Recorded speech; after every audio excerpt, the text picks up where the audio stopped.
What is up, guys? This is Derek with ESFIWorld.com. We are sitting here actually with CatZ. So first of all, thanks for being with us. Tell us a little bit about how you're actually just feeling about your game overall coming into the event. I'm not feeling too bad. I think I can do good. I have the STC in round 3, and he knocked me out of IPL just like last week. But at IPL, I didn't really play my best. I didn't get much sleep, and I think I can do a lot better. So I think I could potentially win, and then I think I'd go on to face the final later on if that happened. All right. So talking about those two players, obviously, open bracket's kind of a crapshoot sometimes. Being in the open bracket, do you sort of come into the event looking at the players ahead of time who signed up and kind of saying, well, I kind of don't want to play this guy, or I feel comfortable playing this guy, or is it more of just kind of a wait-and-see approach, and just, when you get to the event, you see who you have, and you just kind of take it from there? Yeah, it's a little bit of both, I guess, because you're always aware of who's showing up and whatnot. But so it's always like, oh, I hope I don't get this guy. But it's not. You can't really plan ahead or say, like, if I get this guy, I'll do this or that. So it's a little bit of both, I suppose. So once you do see your bracket, do you kind of try to scramble to, like you have the STC coming up, do you kind of try to scramble to prepare for him with like specific practice partners or anything like that? No, not really. I might have a word with maybe Rhett before the games, because I know he's played the STC a bunch, and he's a good friend of mine and a great Zerg. So maybe I'll try and talk to him. Maybe my teammates, TriMaster and Drury, see if they know anything about him. And but yeah, no, I don't think I'll be changing my style based on anything. I did see him play at IPL. Obviously, I played him, so I actually don't remember the game, so that's not good. All right, so obviously the open bracket system in general is just extremely difficult right now. Sundance has obviously talked about how it's probably going to change next year. Do you go about training for a huge bracket like this differently than you would a smaller tournament where you kind of know who you're going to play? Not really, no. Because even in a smaller tournament, you don't know who you're going to get in your brackets. So unless it's a really small tournament and there's one more other good player, it's kind of unpredictable.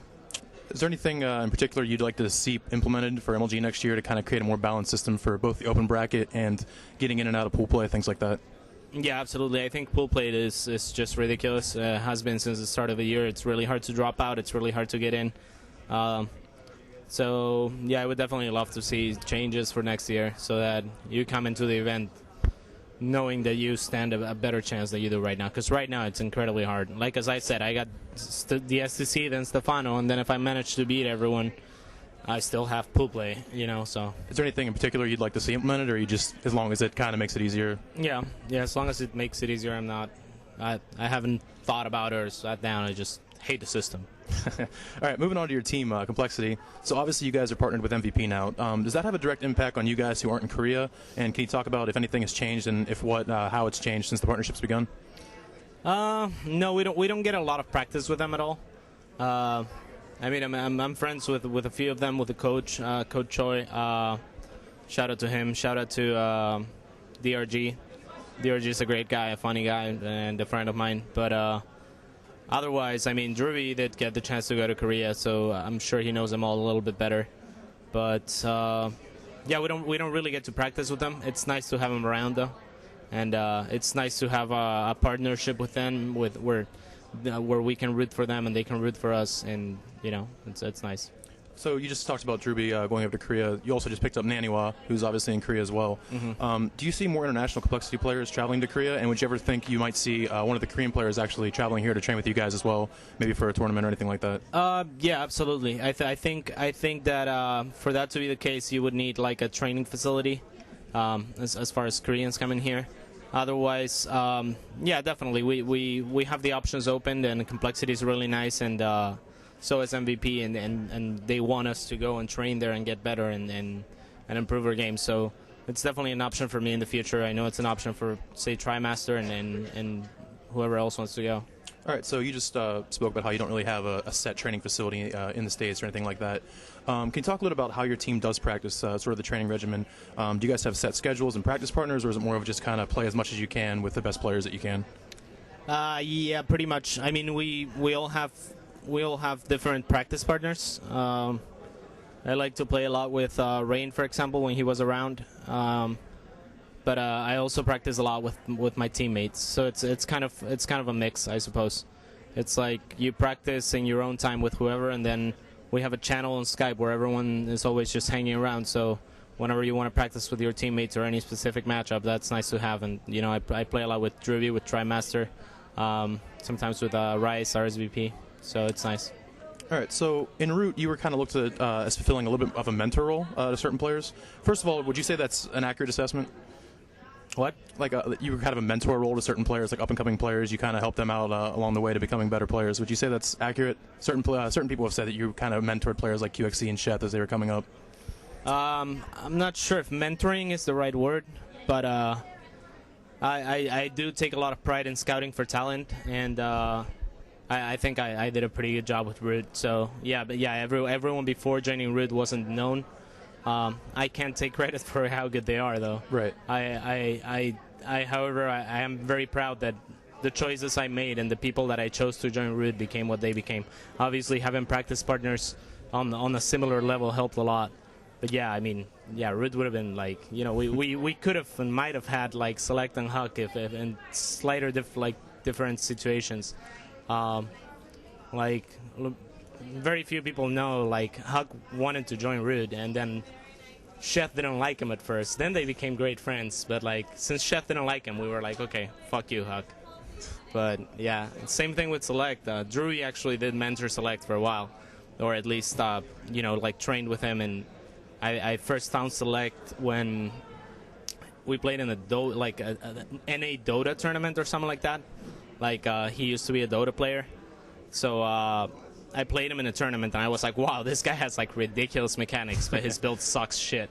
So I asked Rui to play with him and kind of guide him a little bit. And then he started becoming really good, and we were going to be like, hey, Select, you're going to join us soon. And he was like, oh, sick. And then he got an offer from Dignitas after winning a small tournament. So, shit happens, but we still managed to get a really strong team. I'm really proud of all of them and always root for them as well. Would you say it's fair to say that you're kind of doing the same type of thing with Complexity now, with obviously players like TriMaster and things like that, or is that more of you've kind of took a step back in that regard? It was really easy to scout for talent back in the day because everyone was up and coming. Right now, unless new players start coming to the game, it's really hard to just find random players that are gonna become really good. So it's a little bit harder. I mean, I did find TriMaster, but that's sort of like an isolated case where he didn't play a lot, and he sucked. And then when he started playing a little bit more, I was like, wow, your improvement is stupid good in the last month. I think you can be a top player, and it worked out. I said Stefano was the best Zerg outside of Korea maybe 5 months ago, so. And I always told him that.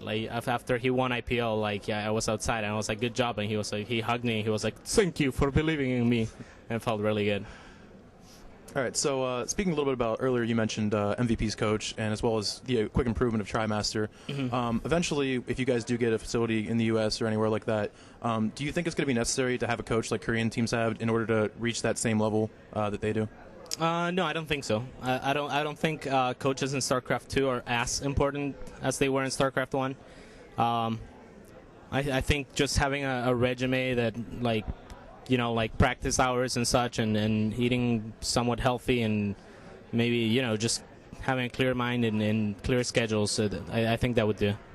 All right, finally, StarCraft right now is obviously huge in North America and Europe and all around the world, things like that. You have a little bit of a different perspective from being from Peru. So what do you think the current state of the South American scene is right now, and do you see it ever developing the same way we've seen it in North America and Europe? No. The thing about South America is it's mainly poor countries. So even to afford a $60 game to most of the people that would usually play StarCraft 1 is kind of tough. Same Brood where we had LAN. And for example, take Peru for example. I love Peru. I was lucky enough to have a pretty good living in Peru. But a lot of people are not. But the thing about Peru is, even in the poorer areas, in the shittier areas, there's always PC cafes, and they're incredibly cheap, kind of like Korea. So with StarCraft Brood War, everyone had access to those. And it was a lot easier for people to get into the game. Whereas with StarCraft 2, you would need your own key, and that's $60. So $60 for young people in Peru, especially, it's really hard to come around, even if you're not poor, because the thing is, in South America, many times it's not even worth it to work until you get a degree, because all the jobs will pay such shitty money that like no one works. It's like my parents gave me money all the time, like, okay, here's your salary, like weekly or whatever, So that's how it works for most of us. So even if my salary is pretty decent, I'd have to make a choice to save up money for StarCraft 2 or just not do anything 1 week. So. All right. First of all, thank you for taking time for speaking with us. So this is the chance for last words, sponsor plugs, all that good stuff. Okay. Big shout out to Creative Sound Blaster. Love their headsets. They're amazing. You should all buy them. PNY and Origin PCs, as well as think I'm good. Think I'm safe. I think you got them all. Think I'm safe. But yeah, I'm wearing Gunners as well. I like Gunners. Shout out to my mom. Shout out to shit. Hey, what more shout outs? Okay. Oh, keypad. Keypads are great. I use my keypad everywhere. Okay, I'm good. I'm safe. All right, thank you, man. Thank you.